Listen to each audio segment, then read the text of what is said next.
Bonsoir ou bonjour, cher capitaine. J'espère que vous me voyez bien. Je me rapproche un petit peu. Aujourd'hui, j'ai l'immense plaisir et l'honneur d'avoir un entretien avec Jacques van den Bigelaar. Alors, pour les Québécois, vous allez le découvrir. Et pour les Belges, vous savez certainement qui est Jacques van den Bigelaar et on en discutera tout de suite durant l'entretien. Monsieur van den Bigelaar, Jacques. Merci d'avoir accepté ma demande. Et aussi, pourquoi l'avez-vous accepté justement? Rencontre inspirante, la force d'un rêve, d'un projet.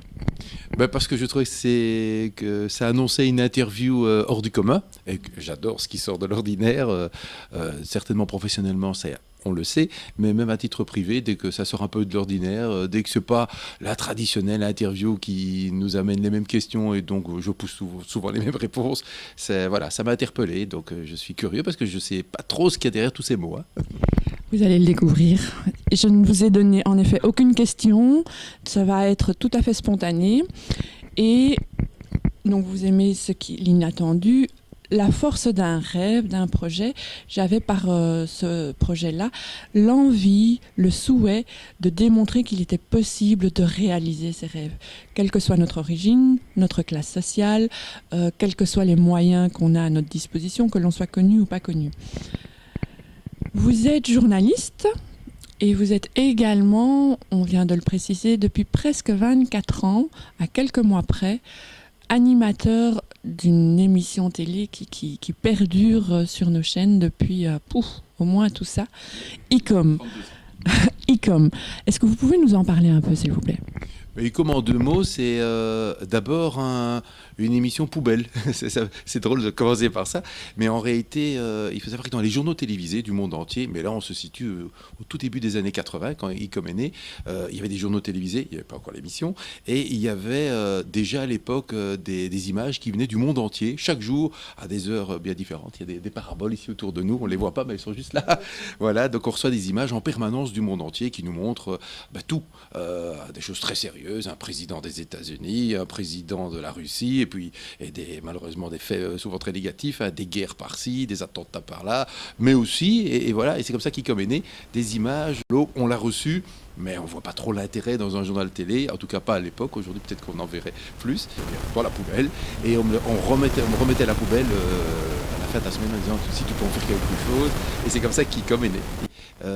Après ça a évolué, mais donc voilà, ça c'est ICOM au départ, donc des images du monde entier aussi, comme le journal télévisé, vrai, en tout cas à l'époque, beaucoup plus vrai qu'aujourd'hui, pas travaillé, qui raconte une histoire plus anodine, plus simple, plus proche peut-être des rêves, puisqu'on va en parler. Pour faire un autre comparatif, c'est un peu la personne qui cuisine et puis à la fin de la semaine elle se fait une belle petite soupe ou une belle salade, rien n'était à jeter et tout le monde est content. Aujourd'hui ce serait tout à fait normal, à l'époque c'était plus original et vraiment singulier, quoi. Aujourd'hui on pousse même à réutiliser certains légumes pour ne pas les jeter, pour faire de l'économie durable comme on appelle ça. 32 ans que l'émission existe, 24 ans que vous l'animez.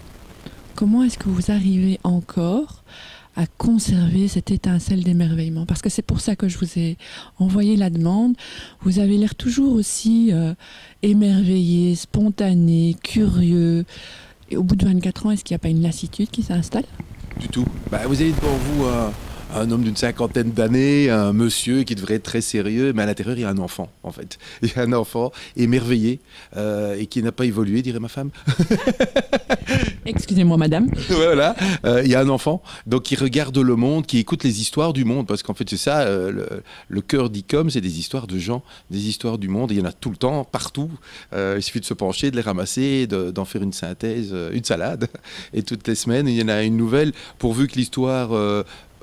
j'accorde beaucoup d'importance au fait qu'elle soit positive, pas pour nier le fait qu'il y a des choses négatives dans le monde, mais je pense que j'ai plein de collègues qui s'en occupent de ces aspects-là, on en parle assez. Mais c'est pas du positivisme, je suis pas adepte de ça spécialement, c'est je trouve un peu naïf le positivisme à tout cran. Mais tant qu'à faire, oui, si l'histoire est positive, vraie surtout, ça j'insiste beaucoup, je pense que c'est une des clés de la durée, c'est que les gens entendent une histoire qui paraît incroyable, mais vraie. Voilà, pour reprendre un titre d'émission assez proche. Et c'est ça. Et donc, j'ai gardé cette fraîcheur, cette curiosité de la Terre. Je crois que le jour où je n'ai plus envie de savoir ce qui se passe autour de moi, il faut me mettre dans une maison de retraite au bout du couloir et m'enfermer. De toute façon, ça ne me dérangera pas puisque je ne m'intéresse pas aux autres, ce qui n'est pas le cas aujourd'hui. Est-ce que c'est l'émission qui correspond à l'homme ou est-ce que c'est l'homme qui correspond à l'émission dans le cas présent ? J'ai fait tout pour que l'émission corresponde à l'homme, je crois. Je l'ai récupérée, comme je l'ai dit, dans l'état où elle était, ou même pas récupérée, puisque j'étais le premier utilisateur, c'est-à-dire les poubelles du journal, mais je l'ai transformée. Alors, il y a eu des tendances, comme ça, selon les moments. Forcément, en 32 ans d'existence, on n'a pas fait la même chose. On est parti vers du documentaire un peu onirique, rêve, justement, montrer des beaux paysages. Mais moi, ça ne me convenait pas. L'homme n'était pas satisfait parce que c'était beau sans plus. Ça manquait d'une touche humaine nuancée. Je disais tout à l'heure, je ne suis pas un adepte du positivisme parce que même à Bora Bora, j'ai rencontré des gens qui me disaient ici, oui, pour vous qui venez de loin, c'est le paradis, c'est beau, tout est beau ici. Quand vous voyez Bora Bora, tout a l'air beau. Et je dis, c'est pas le cas, c'est boring, c'est ennuyeux de vivre ici, de partager son temps avec les gens d'ici. Les gens sont adorables, les locaux. Les expats un peu moins. Et donc j'ai rencontré un expat qui me disait je rêve que d'une seule chose, c'est de retourner dans la pollution en France et de quitter cet endroit qui est beau, merveilleux, paradisiaque, mais très ennuyeux. Alors c'est sa définition de l'ennui. Voilà, c'est quoi ne pas être quand est-ce que vous ne vous ennuyez pas? Et lui, il avait besoin de cinéma, de théâtre, d'opéra, de voitures, de trafic, voilà, et ça on n'a pas ça là-bas. Et d'autres trouveront l'endroit simplement paradisiaque et génial. Mais donc voilà, je ne sais plus pourquoi je parle de ça. J'ai déjà oublié la question, on va passer à une autre. Hein. Très bien. C'était est-ce que l'homme correspond à l'émission ou l'émission à l'homme? Voilà, plus ou moins répondu. Et effectivement, le positivisme à outrance, ça ne sert à rien. Il faut garder les pieds sur terre, être conscient de ce qui se passe. Après, il y a un conte amérindien qui existe et c'est le loup blanc et le loup noir. Et il y a un petit-fils qui demande à son grand-père, grand-père, qu'est-ce qu'on a dans la tête, loup noir, loup blanc, qu'est-ce que c'est que cette histoire? Et le grand-père dit, le loup noir, c'est tout ce qui est négatif, c'est la tristesse, la guerre, la méchanceté, la colère. Le loup blanc, c'est tout ce qui est joie, amour, tendresse, entraide, ouverture. Et c'est lequel qui gagne, grand-père? Mais c'est celui que tu choisis de nourrir, mon petit-fils. Donc, ça ressemble un peu à ce non au positivisme à outrance, mais effectivement montrer qu'autre chose existe aussi quand même. Il y a des faits tristes, des faits graves, mais la nature, la terre est tellement belle, tellement merveilleuse qu'elle recèle des vrais bijoux que l'on peut découvrir grâce à votre émission notamment. Et on est dans un pays... il y a à côté, on le dit souvent, le Belge est très surréaliste. Plus que surréaliste, moi je dirais qu'il est bourré d'humour. Il a énormément d'humour. C'est sans doute une couverture, c'est sans doute une protection. Pas plus tard que hier, il y a eu une tentative d'attentat à la gare centrale. Ce matin, je m'amusais, c'est bizarre de dire ça, hein, je m'amusais à lire les moments d'humour par rapport à ça. Genre, s'il a voulu mettre les trains en retard, c'est raté, il l'était déjà. Enfin, des tas de moments, de trucs très belges. Très surréaliste, très second degré, très osé à la limite, vu peut-être de France, de Hollande, d'Allemagne, d'Italie d'ailleurs. On se dit, comment osent-ils? Mais enfin, comment peuvent-ils? Mais enfin, on serait choqués. Ici, on peut l'écrire, on peut le dire. Moi, ça m'a amusé, je l'avoue. J'étais pas moins effrayé de ce qui s'est passé, mais on a cette capacité dans ce pays à être à la fois terriblement... empathique avec un événement négatif comme celui-là, se dire allez, on se lève, on marche, on rit, sans se moquer de l'âme. Il y a eu mort d'homme de toute façon, hein, voilà, c'est un événement quand même très dramatique, mais on met une couche au-dessus, on arrive à se relever et à en rire, quoi, à raconter des blagues sur un truc qui franchement n'est pas drôle. Est-ce que ce n'est pas aussi une façon... Bon, petite parenthèse à ce niveau-là, une façon simplement de leur dire qu'ils ne vont pas nous avoir, qu'on reste debout et qu'on continue de vivre. Oui, on continuera à vivre, à rire, à se raconter des histoires drôles à leur sujet, à notre sujet, à avoir à pas se prendre au sérieux, c'est ça. Et ça, on trouve dans ce pays. J'ai beaucoup voyagé dans ma vie, et c'est une de ces qualités de ce pays. Ok, pas aujourd'hui, mais il pleut beaucoup. Ok, on peut faire une longue liste de choses qui ne nous conviennent pas et qui nous énervent, etc. Mais il y a une qualité dans les habitants de ce pays. Je dis habitants au sens le plus large. Je pense que dès qu'on vient habiter ici, qu'on vienne de l'extérieur ou pas d'ailleurs, on arrive dans un monde un peu surréaliste dans lequel, si on y entre, on peut vraiment bien s'y sentir. Et moi, c'est quelque chose qui me manque. C'est pas la Belgique, c'est pas les Ardennes, c'est pas la côte belge, c'est pas les trains, c'est pas les avions, c'est pas RTL non plus. Hein, c'est pas tout ça qui me manque quand je suis loin longtemps. C'est les gens. C'est retrouver des gens autour de moi avec qui je vais pouvoir rire d'une simplicité presque animale et avec un côté surréaliste, un côté pas s'en faire. Là, on a touché à notre frite. Ça, c'est un vrai sujet, la double cuisson. Mais et même si ceux qui disent... je ne réponds vraiment plus à la question. Mais bon, c'est pour les Québécois. Ils ont la poutine, nous, on a nos frites. À chacun son truc. Voilà. Vous imaginez qu'on touche à votre poutine. Eh ben, nous, on est en train de toucher à notre double cuisson frite. Parce qu'évidemment, elle entraîne des risques horribles de maladie. On est d'accord. On est tous d'accord là-dessus que c'est sans doute un risque de maladie. Mais la manière dont les gens parlent de la frite en disant eh ben, on s'en fout, hein. Ok, s'il faut mourir de quelque chose, ce sera de ça. Mais touchez pas notre frite, arrêtez votre truc là. L'Europe, occupez-vous des petits pois ou des carottes, mais touchez pas à nos frites. C'est très belge, ça. Tout à fait, tout à fait. Mais j'étais pas au courant, tiens. Ah oui. Ils oseraient toucher à notre frite, mais ça va être à la... C'est pas terrible pour la santé. Ça crée des vilaines maladies. Hein. Le petit crabe. Hein. Voilà. Ah oui, sans doute. Ils ont sans doute raison. Mais est-ce qu'on va s'empêcher de manger des frites Et c'est marrant parce que là, je dis crabe ou frites. J'adore ce pays. Donc, la force d'un rêve, d'un projet. Est-ce que vous avez l'impression qu'aujourd'hui, il est facile de réaliser ses rêves, de réaliser ses projets? Ou est-ce qu'il y a encore quelques limitations? Facile, sûrement pas. Ce serait trop beau. Je serais un peu dans l'angélisme en disant ça. Mais possible, oui. Possible, oui. Alors tout dépend du rêve. Parce qu'il y en a qui mettent leur rêve au niveau professionnel. C'est parfois difficile, le contexte on le connaît, économique, et donc il y a des gens qui ont envie de devenir pilote. C'est pas évident de faire les études, de se les financer. Voilà, il y a tout cet aspect. Dans la vie, je pense, dans les rêves professionnels, il y a énormément d'obstacles à franchir, d'argent, de relations, hein, le networking, mais rien n'est impossible. L'argent, c'est plus compliqué, mais le networking, c'est possible. Si à l'arrivée, il y a moyen d'obtenir son poste de pilote, parce qu'on en veut et on montre qu'on en veut, on va vous remarquer, ce petit-là, il est motivé. La motivation, pour moi, est toujours proche du rêve. Quand on en vit quelque chose très fort, on exprime de la motivation. Et dans le milieu professionnel, ça se voit, ça s'entend, et ça peut déboucher sur la réalisation d'un rêve, je pense. Et l'argent, c'est compliqué, mais parfois la motivation est tellement forte qu'on se dit, ce petit-là, on va quand même le prendre et on va l'aider. Parce qu'on sent que c'est lui qu'il faut. C'est tellement pilote, il n'a pas l'argent pour financer ses études, mais on va faire quelque chose avec lui. Et il y a sans doute des endroits et des gens plus à l'écoute de ça. Il y en a qui vous diront, pas de diplôme, pas de pilote. Ouais. Et d'autres diront, bon, ok, qu'est-ce qu'on peut faire? On ne va pas le laisser partir dans la nature, il est tellement bien. Mais là, c'est une question de gens. Et donc, comme c'est une question de gens, c'est possible. Il faut tomber sur les bonnes personnes. Après, il y a le rêve personnel. Là aussi, alors là, c'est vraiment qu'une question de genre, pas d'argent. Hein. Enfin, je paye pas sur Tinder, moi. Je ne paye pas sur ces trucs-là. Là, c'est vraiment qu'une question de genre et de se faire entendre, de séduire l'autre quelque part pour réaliser son rêve personnel, séduire un rêve personnel d'amour, d'amitié ou simplement de relation avec les autres. Et ça, c'est plus que possible. C'est vraiment accessible. Il faut se mettre en condition. Il faut le vouloir. On est nouveau dans la motivation.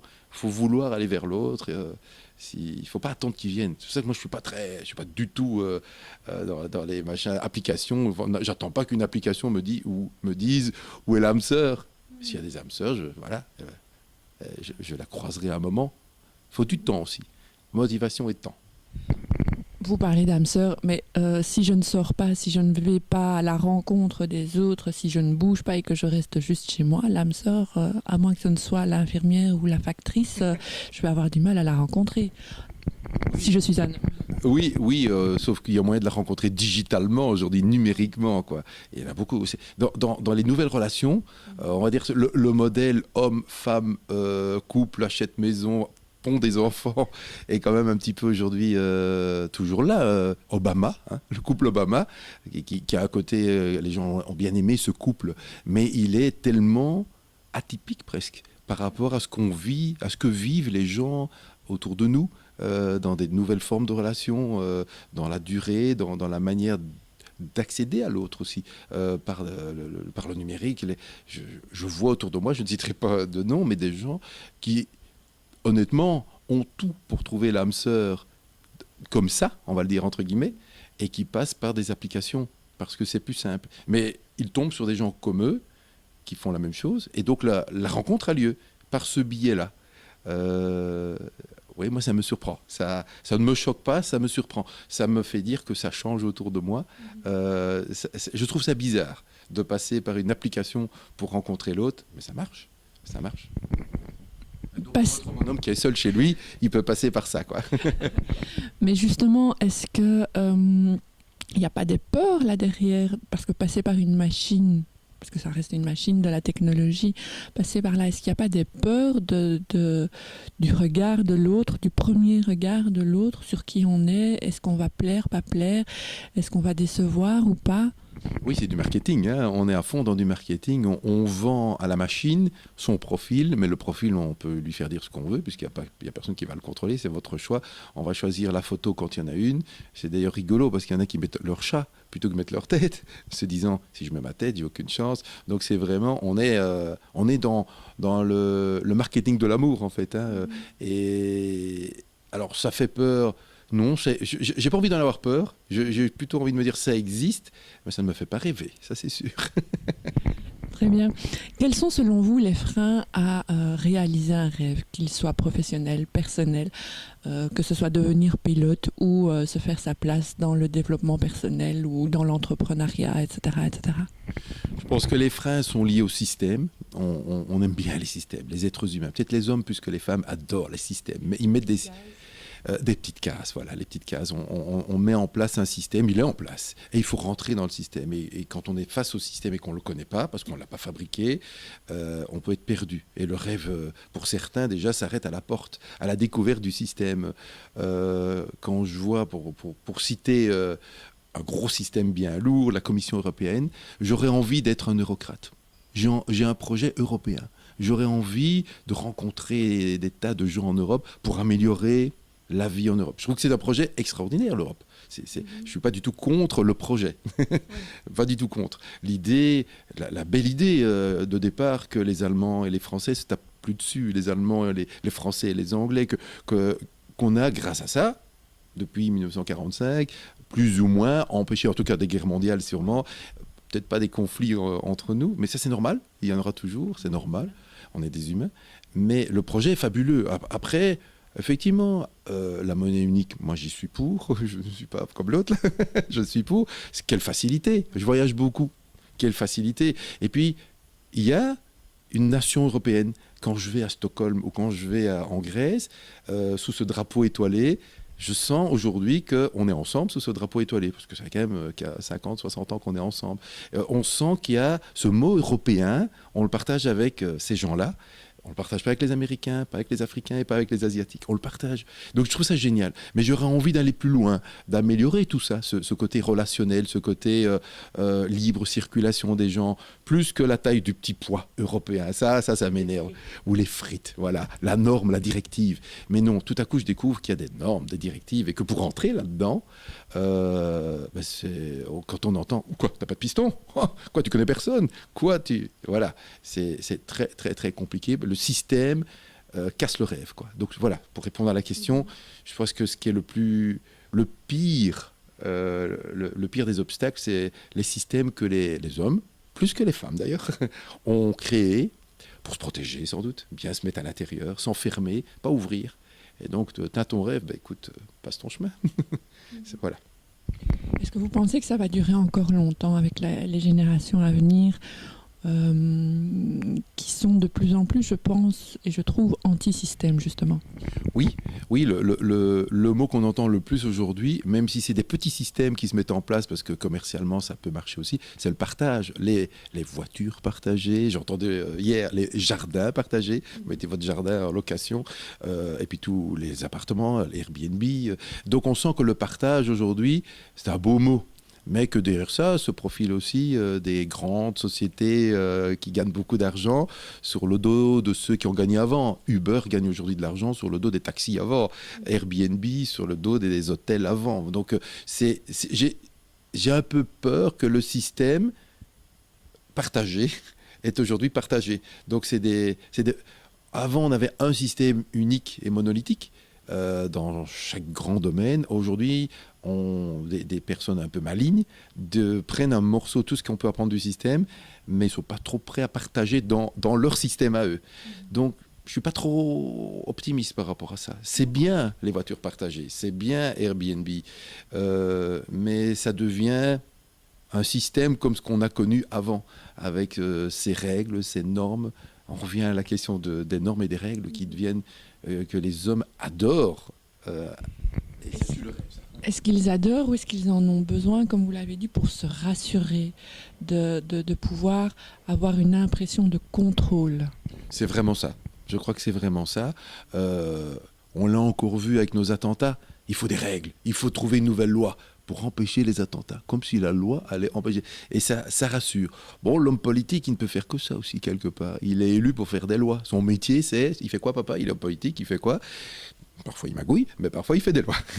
Et quand il fait des lois. Il va au Parlement, et alors, il est content. J'ai travaillé, j'ai bien fait, j'ai fait une loi. Oui, mais ça va résoudre quoi? Rien. Pas grand-chose. Mais on va pouvoir, après, sévir, sanctionner. Donc, c'est une manière, je pense aussi... facile, pratique, universelle, répétée dans la durée pour s'accaparer un problème et tenter de le résoudre. Parfois ça marche. Je ne suis pas contre la loi qui dit le feu rouge, quand il s'allume, il faut s'arrêter.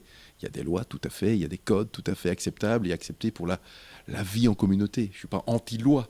Mais souvent, je pense qu'on légifère pour tout. Pour trouver une solution au problème, on va faire une loi. Le problème n'est pas résolu. Et voilà. Une chose n'est pas juste parce qu'elle est loi, mais elle doit être loi parce qu'elle est juste, a dit Montesquieu. Est-ce que ce serait un peu ça? Oui, bien ce petit Montesquieu. Appelez-le moi. J'appelle Montesquieu. Oui, je pense qu'effectivement, il a bien pensé l'affaire. Oui, c'est clair que cette approche-là, d'abord elle est nuancée, elle joue avec les mots, et c'est intéressant de montrer que quand on met le mot à la place de l'autre, on a tout de suite, voire le contraire, une autre approche, une autre perspective, et qu'elle n'est pas forcément moins bonne.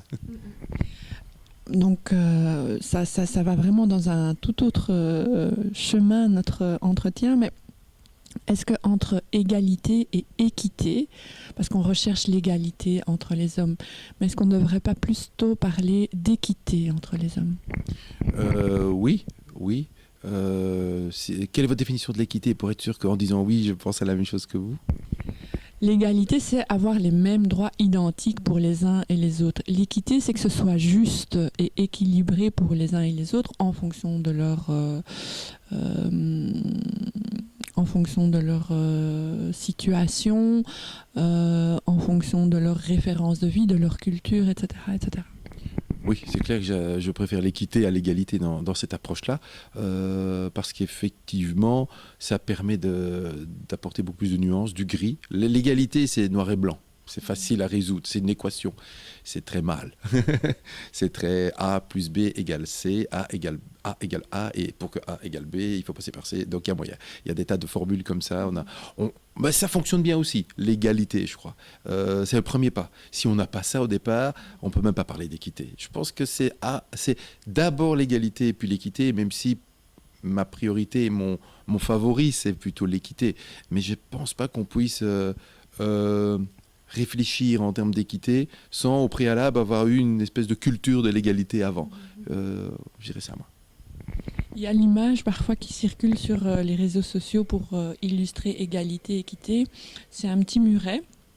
On a la même caisse, la même dimension. On a un homme grand, un bonhomme grand et un bonhomme de plus petite taille. L'égalité, c'est deux mêmes caisses. Forcément, le grand homme voit ce qu'il y a au-dessus du muret. Le petit homme, même avec la caisse identique à celle de l'autre, ne voit pas ce qu'il y a au-dessus du muret.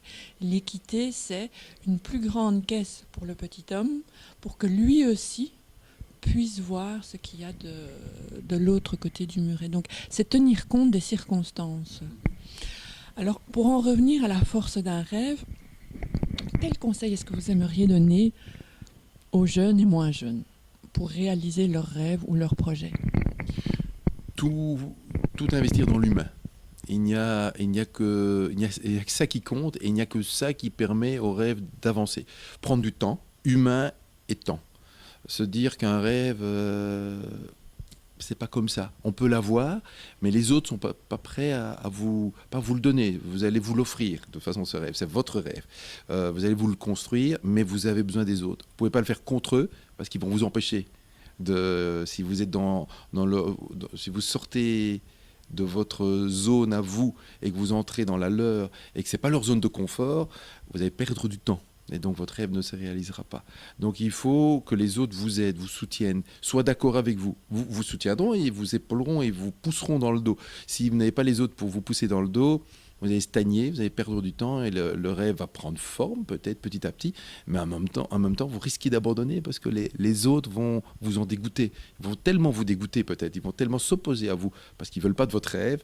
On a eu un petit intermède et je vous ai remercié en tant que journaliste, en tant que personne plutôt ne faisant pas partie du domaine du développement personnel, d'avoir accepté ma demande parce que ça permettait d'avoir un regard différent. Et votre réponse, je trouve, a été vraiment intéressante. Est-ce que vous pourriez la répéter en d'autres mots? Je ne vous demande pas de la dire tip-top, mais...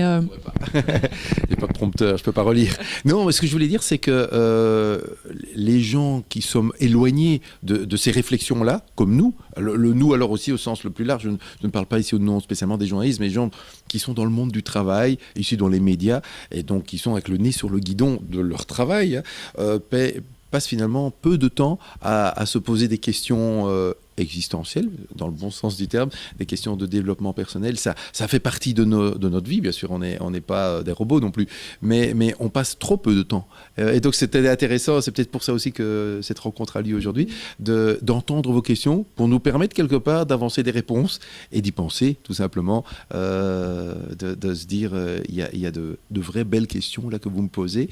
Prenons le temps tout à coup de nous écouter. Je m'écoute, j'ai pas, ce que je vous ai dit là, je ne l'ai pas dit souvent, parce que j'y ai pas souvent pensé, parce qu'on ne m'a pas souvent posé la question. Est-ce que ça pourrait signifier que les gens sont tellement dans leur train-train quotidien, plutôt, qu'ils en ont oublié des rêves d'enfants? Oui, je pense que parfois on nous a dégoûtés de nos rêves, parce qu'on nous rappelle tellement que le train-train quotidien, c'est l'essentiel, c'est pas accessoire, c'est ça l'essentiel, c'est le boulot, c'est la manière de le faire, c'est le chiffre, la performance, avec une évaluation, etc. Qu'on en oublie, on pourrait en oublier notre développement personnel. Est-ce que finalement ça me plaît de faire ça? Est-ce que ça me plaît? Est-ce que je ne suis pas en train de travailler uniquement pour mon patron, pour ma boîte? Est-ce que ça m'amuse? Je pense qu'il y a de la réflexion, on n'est pas tout à fait dans l'absence totale, on n'est pas des robots encore une fois, mais c'est vrai que c'est quelque chose qu'on ne s'autorise pas souvent. Voilà. Enfin, ça demande du temps, et puis peut-être qu'on a peur des réponses aussi. On a peur d'entendre que ça ne convient pas, ou ça ne convient plus. C'est peut-être pas ça la vie, c'est peut-être pas ça que j'ai envie de faire. Il y en a on entend ce genre de réflexion, et ils disent, mais moi je n'aime pas, je perds mon temps. Et alors on dit oui, mais qu'est-ce que tu vas faire? Sous-entendu, qu'est-ce que tu vas faire d'autre qui te permet de gagner ta vie, de rentrer chez toi, de continuer à payer ta maison, que ta femme ne te quitte pas. Mais non, mais j'irais bien m'occuper de moutons dans le Larzac. Ok, d'accord. Et c'est des réponses qui nous étonnent. Et en même temps, dès qu'on entend ce genre de réponse, il y a beaucoup de gens qui disent, c'est toi qui as raison. Mais oui, on devrait tous faire ça, aller s'occuper de moutons dans le Larzac. Pas sûr que les moutons aient envie d'ailleurs. Hein. On leur demande pas leur avis à ceux-là par contre. Développement personnel du mouton, on n'en parle pas assez. Vous avez pourtant dit en début d'entretien que vous aviez fait en sorte que l'émission ICOM vous ressemble. Parce que vous aviez gardé votre petite âme d'enfant. Donc vous êtes un peu anachronique dans votre monde du travail ? Mais moi, franchement, je suis un homme heureux au travail. Donc, dans mon développement personnel, je suis heureux. Je ne me fais pas violence à faire le métier que je fais, qui est aussi un métier de... Il n'y a pas que de la rencontre et du voyage, il y a aussi de la paperasse, il y a aussi du contrat, il y a aussi des chiffres et du budget à gérer. Mais ça me convient. J'y ai trouvé un équilibre. Alors c'était un exercice d'équilibriste, ça ne me convenait sans doute beaucoup moins il y a 10 ans, ce côté administratif, mais aujourd'hui, c'est avec mon grand âge aussi, c'est dans la colonne des choses que j'aime moins faire, ça ne veut pas dire, ce n'est plus une colonne des choses que je n'aime pas faire, c'est une colonne du moins faire. Je le fais parce que je sais que dans l'autre colonne, c'est contrebalancé par des choses qui sont vraiment extraordinaire, même aux yeux de ceux qui voient ce que je fais, et disent t'en as de la chance, tu voyages tout le temps, tu rencontres plein de gens, et je me dis ok, je lui parle de la colonne chiante, non, je vais juste lui dire oui, il y a une colonne chiante, il y a un côté ennuyeux à ce métier, ou en tout cas moins passionnant, pas passionnant du tout même parfois, mais je l'ai accepté. C'est ma sagesse de vie, ça. Je l'ai accepté. Comme j'accepte de faire la vaisselle le soir. C'est tellement plus gai de retrouver des assiettes propres le lendemain matin. Voilà. Merci, mais finalement, cette colonne un peu moins top, un peu moins gaie, mais je crois que c'est un peu partout pareil. On ne peut pas non plus... on reproche souvent aux gens du développement personnel d'être dans un monde de bisounours. Moi, je dis que je suis une idéaliste réaliste. C'est-à-dire que je sais où je veux aller, mais que je suis parfaitement consciente du monde qui m'entoure, des contraintes de la vie au quotidien. Et donc, tout le monde il est beau, tout le monde il est gentil, ça n'existe pas. Et pour pouvoir avancer, on n'est pas tous, pour pouvoir construire une maison, on n'est pas tous maçons, mais il faut des pierres pour construire la maison. Et puis moi, je m'occuperai de la déco. Est-ce que c'est pas juste, comment est-ce que je vais dire, une image de la vie au quotidien, ce que vous venez de dire? Oui, mais je pense qu'on est tout à fait d'accord, on est tout à fait en phase sur la... Votre sagesse, elle est là. On a la même sagesse. C'est-à-dire qu'effectivement, le monde qui nous entoure n'est pas un monde de bisounours, mais il y en a beaucoup. Mais il y a beaucoup de bisounours. Il faut juste prendre le temps de les trouver, mais même... Il y a du bisounours qui sommeille parfois dans des gens désagréables, clairement. Donc à partir du moment où on sait qu'on est entouré de beaucoup de bisounours, on sait aussi qu'il y a des aspects beaucoup plus négatifs, mais il faut les accepter. Et ils ne sont pas non plus, dans mon cas, je sais qu'il y a des gens qui vivent des choses beaucoup plus difficiles à leurs yeux, peut-être même à mes yeux d'ailleurs, mais dans mon cas, je l'accepte. Je suis quand même quelqu'un d'assez optimiste. J'arrive à relativiser et à rire surtout de choses assez dramatiques, assez négatives. C'est ma façon de fonctionner. C'est pas la meilleure, c'est juste la mienne, pour passer outre, pour avancer. Il y a des choses qui me sont arrivées. Je suis parfois odieux dans mes paroles, par rapport à des événements qui m'entourent, même de la sphère privée. Mais c'est ma façon de fonctionner. Ça choque. Et après, c'est un peu égoïste, c'est ma façon d'emballer l'événement dans ma sagesse et dans mon côté un peu cynique parfois. Mais je ne recommande pas les autres de le faire. Hein. Moi, je fonctionne comme ça. Ceux qui me connaissent le savent et ils disent non, t'inquiète. C'est ma façon de ne pas sombrer, de ne pas en pleurer trop. Voilà. Je préfère en rire ou en dire des choses très cyniques. C'est mon côté belge peut-être aussi, hein, mon côté second degré. Allez, la frite n'est pas bonne pour la santé. Allez, clette. Mais j'en prends. Allez, mettez quand même une mayonnaise. Mayonnaise pas bon non plus. Mettez une belle mayonnaise. Encore un peu. Ça va? Une bonne cloche de mayonnaise, s'il te plaît. Pas bon, mais qu'est-ce que c'est bon. Oui, c'est inévitable. Voilà, c'est ça. C'est l'estomac qui parle. Est-ce qu'il y a des personnages ou des personnes réelles, fictives, actuelles, passées qui vous ont inspiré ? Oh, je vais être un peu bateau, hein, c'est vrai. C'est marrant parce que je pense à Gandhi, forcément. Je dis bateau parce que beaucoup de gens pensent à Gandhi. Il a l'air tellement d'idéaliser pour nous tous un comportement de vie. Il a l'air d'avoir fait tout ce qu'on aurait tous voulu faire, parler comme on aurait voulu parler et agir comme on aurait voulu agir. Voilà, parce que je serai jamais Gandhi. C'est trop tard. Je pense que je le serai jamais. Je pourrais pas d'ailleurs. Non, mais vous êtes Jack Van Den Bigela et c'est pas mal. Voilà, qui est le Gandhi d'Icom. J'essaie d'être un petit Gandhi. Voilà, la non-violence, tout ça m'a inspiré. Voilà, petit ado. Mais ça m'a construit. Je me dis, tiens, voilà un chouette type quand même. Là, ce Gandhi, pas mal. Ça. Il a tenu tête aux colonisateurs anglais. Il a mis sa vie en péril, comme d'autres, hein, comme d'autres, on va dire, prophètes, hein, ailleurs, dans d'autres religions ou doctrines, on appelle ça comme on veut. Donc ces gens-là, forcément, par leur exemple, jusqu'à la mort, y compris leur don de soi, leur don de vie à la fin, m'ont inspiré, m'ont dit, comme on dit à Bruxelles, patate, on l'avait dit. Ça m'a inspiré. Maintenant, mais là, on est au dernier étage, c'est l'inaccessible. Après, les gens qui m'inspirent, j'en ai plein autour de moi, mais pour des aspects très différents. Une mère, un frère, une femme, un fils, une fille, un collègue, chacun dans leur façon de vivre me donne un petit bout de sagesse, un petit bout de regard sur le monde. Et je me dis, c'est comme ça qu'il faut dire, c'est comme ça qu'il faut faire, c'est bien pensé. Bah oui, au fond. Mais ça peut toucher à des choses aussi très prosaïques, très... c'est des petits trucs, c'est les systèmes D que j'apprécie chez les gens. Système D de vie quotidienne, mais système D de philosophie aussi.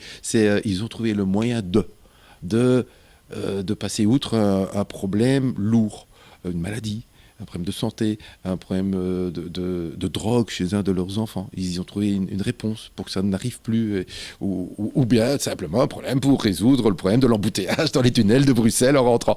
Donc c'est tous ces petits trucs-là que je prends chez l'autre. Mais c'est pas des Gandhi, c'est pas des Jésus ou des Mahomet, c'est des gens avec des noms qui sont dans le bottin blanc.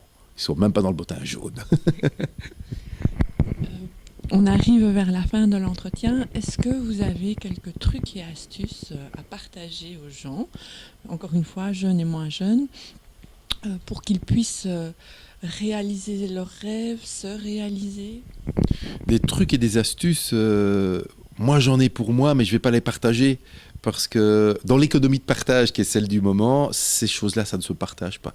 À eux de les trouver. C'est vraiment apprendre à se connaître. Alors pour moi, c'est facile à dire. Je suis sur cette terre depuis plus d'un demi-siècle. Mais je n'aurais pas pu dire ce que je dis ici il y a 30 ans. J'ai appris à me connaître. Grâce à qui? Grâce aux autres. Pas grâce à ma voiture. Pas grâce à un choix d'opérateur téléphonique. Non. J'ai vraiment appris à me connaître au contact des autres. Et ça m'aide. Ça m'a aidé et ça m'aide. C'est pas fini. Je ne suis pas terminé. C'est ça qui est, je pense, la première chose. S'il y a une petite chose à retenir de tout ceci, je pense, s'il y a une chose que je voudrais laisser sur cette terre, c'est ce côté duré, inachevé, qui est passionnant, qui fait peur, parce qu'on veut toujours que ça finisse. On est des êtres finis, encore peut-être plus les hommes que les femmes, encore une fois. On est des êtres finis. On veut quelque chose, et quand on l'a, on l'a. On veut posséder, ça permet quelque part d'avoir de manière finie l'objet du désir. Être, c'est pas posséder. Être, c'est plus devenir. C'est quelque chose qu'on obtient au fur et à mesure, au contact des autres et que des autres. Tout le reste n'est que littérature, aurait dit l'autre. Et c'est du devenir tout le temps. C'est pas votre être, vous le fabriquez, il devient, et un jour il sera fini parce que nous sommes mortels. Et ce jour-là, on pourra dire, oui, maintenant, il est. Voilà ce qu'il a été et voilà ce qu'il est. Et donc, vos trucs et vos astuces, vous allez les trouver pour continuer à devenir ce que vous voulez devenir. Parce que moi, je suis devenu. Donc, mes trucs me permettent de devenir quelque chose, quelqu'un. Et je ne sais même pas quoi, à la limite. Hein. Je ne sais pas ce que je deviens. Il y a cette part d'inconnu aussi qui est passionnante. C'est ça qui est bien. De ne pas, entre l'être et l'avoir, c'est de ne pas savoir où on va exactement. On peut guider son chemin, on a un volant dans ses mains quand on roule, on peut guider son chemin, mais on ne sait pas très bien où on va. On arrive à marcher sur la Lune, mais où va-t-on? Quand meurt-on? Pourquoi est-on ici? Pourquoi demain, tout à coup, j'ai pris une décision que je n'avais pas envisagée la veille? Et c'est dans votre devenir, et ça interfère dans le devenir des autres, ça vous construit, ça vous nourrit, et vous continuez votre petit chemin comme ça vers un... Alors certains diront le nirvana, d'autres diront vers le paradis, vers quelque part en tout cas. Il y a un QQP quelque part. Vous allez vers le QQP. À chacun son QQP. Alors vous avez souvent fait référence au fait que vous aviez un demi-siècle. Est-ce que vous avez encore des rêves à réaliser? Ah oui, parce que là je sais que j'ai peut-être plus un demi-siècle devant moi. Mais mon rêve principal, c'est continuer à la limite à construire mon bonheur et mon bonheur, il est de façon lié aux gens que j'ai autour de moi, quoi. C'est ça mon seul rêve. Je ne rêve pas de posséder une belle maison, je ne rêve pas d'aller à Bora Bora puisqu'il paraît que c'est boring.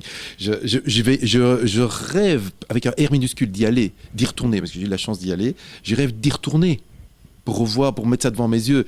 Mais c'est pas le rêve de ma vie. Le rêve de ma vie, c'est ma vie, c'est mon bonheur, c'est le bonheur que je peux partager. Et qui me permet d'avancer sur mon chemin. Ce n'est que ça. Ça peut être nourri par une visite de Bora Bora, donc s'il y a quand même quelqu'un qui veut m'inviter à Bora Bora, j'accepte. Ça va aider, mais ça va pas le compléter. Ça va le compléter, mais ça va pas le finir. Surtout pas que ça finisse, quoi. C'est ça qui me fait peur, c'est que je sais qu'à un moment ça va finir.